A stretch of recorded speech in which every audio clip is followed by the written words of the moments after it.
30 পারার মধ্যে সূরা কদরে আল্লাহ তাবারক ওয়া তাআলা বললেন, লাইলাতুল কদর খায়রুম মিন আলফি শাহর। তোমাদের মধ্যে এই রমজান মাসের মধ্যে এমন একটা দিন তোমাদের মাঝে আসবে, এমন একটা দিন হবে রমজান মাসের 20 তারিখের পর 21, 23, 25, 27, 29 তারিখের মধ্যে এমন একটা রাত সংগঠিত হবে,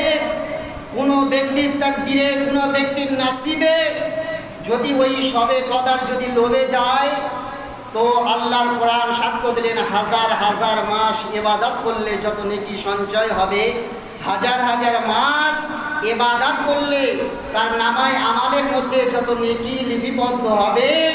ওই লাইলাতুল কদর রজনী যদি তার ভাগ্যে হয়ে যায়, ওই এক রাত্রি ইবাদত করলে তার নামায় আমালের মধ্যে অতখানি নেকি